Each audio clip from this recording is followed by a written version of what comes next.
చదువు చారడు బలపాలు దోసెడు అన్నట్లుగా ఉంది కొత్త బండ్లు కొనుక్కునే వారి పరిస్థితి. అసలు రేటుకు కొసరుగా ఇన్స్టాల్మెంట్ ఛార్జీలు, ఎక్స్ట్రా ఫిట్టింగ్ల పేరుతో వాహనదారుల జేబులకు చిల్లు పెడుతున్నారు డీలర్స్. అసలు కొత్త వెహికల్స్ విషయంలో దోపిడీ ఎలా జరుగుతోంది తెలుసుకోవాలంటే ఈ స్టోరీ చూడాల్సిందే.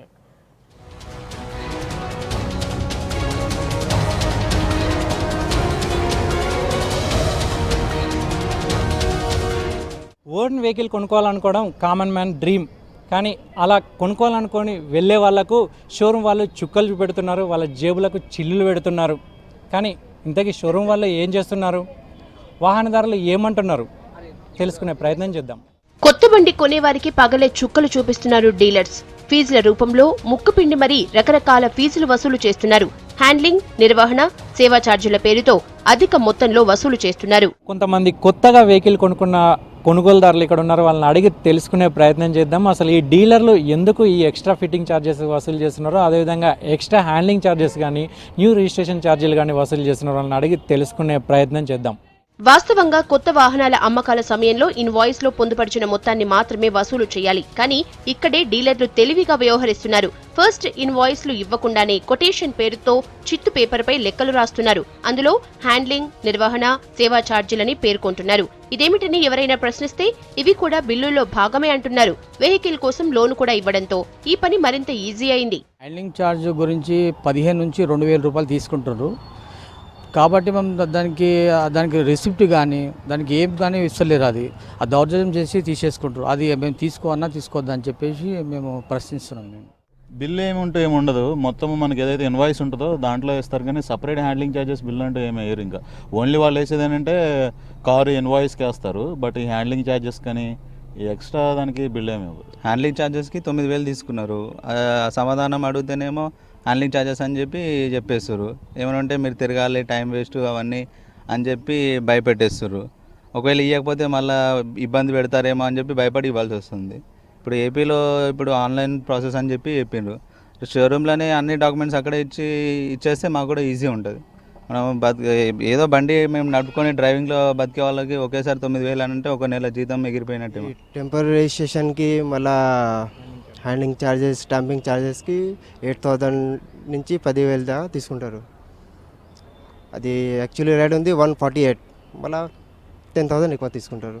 Handling charges they have taken somewhere around 1,500, but till the time VFJs came like by our own side, so we don't haven't had anyone like a guy from they haven't suggested anyone, even though they are charging a huge.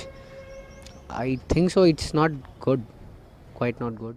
నిబంధనలకు విరుద్ధంగా కొంతమంది డీలర్లు ఛార్జీలు వసూలు చేస్తున్నారని RTA అధికారులకు చాలా ఫిర్యాదులందాయి. దీంతో అసలు సంగతేంటో తేల్చేందుకు రంగంలోకి దిగిన అధికారుల తనిఖీల్లో ఇది నిజమని తేలడంతో 4 డీలర్లను లూప్ లైన్లో పెట్టారు. తాత్కాలిక రిజిస్ట్రేషన్ ఫీజు కింద డీలర్లు కేవలం 60 రూపాయలు మాత్రమే తీసుకోవాలన్నది నిబంధన.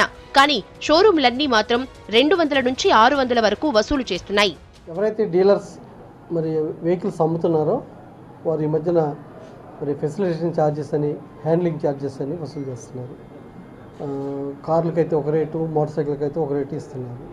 ఇది యాక్చువల్గా మనకి ఎక్కడ యాక్ట్ అండ్ రూల్స్లో లేదు, వసూలు చేయకూడదు. వాళ్ళు మాకు ఒక కంప్లైంట్స్ ఎప్పుడైనా వచ్చినప్పుడు మేము యాక్షన్ కూడా తీసుకుంటున్నాం. ఈ మధ్యనే 2 డీలర్స్ మీద మేము యాక్షన్ తీసుకుని వారి యొక్క మరి డీలర్ ఆథరైజేషన్ కూడా టెంపరీగా వాళ్ళని సస్పెండ్ చేసాం. గ్రేటర్ వ్యాప్తంగా రోజుకు 1000 నుంచి 1,200 వాహనాలు నిత్యం రోడ్డెక్కుతున్నాయి. రాష్ట్ర వ్యాప్తంగా సుమారు 2,000 వాహనాలు రోడ్డెక్కుతున్నాయి. ఇందులో 80% ద్విచక్ర వాహనాలు ఉంటే మిగిలిన 20% కార్లుంటున్నాయి. హ్యాండ్లింగ్ ఛార్జీలు వసూలు చేసే డీలర్లపై చర్యలు తీసుకోవాలని ఇప్పటికే ఈ శాఖ అధికారులు ఓసారి సమావేశమయ్యారు. ఇక వాహనదారులకు కూడా అవగాహన కల్పించేందుకు కూడా ప్రణాళికలు సిద్ధం చేసుకుంటున్నామని అంటున్నారు. క్లియర్గా వాళ్ళకి చెప్పడం జరిగింది. నేను నా లెవెల్లో మ్యానుఫ్యాక్చరర్స్ మీటింగ్ కూడా పిలిచాము, అదేవిధంగా డీలర్స్ మీటింగ్ కూడా పిలిచాము. మారుతి వాళ్ళు అయితే ఇమీడియట్గా వాళ్ళు లెటర్ కూడా రాసి ఇచ్చారు ప్రతి డీలర్కి, ఈ హ్యాండ్లింగ్ ఛార్జెస్ చేయరాదు అని.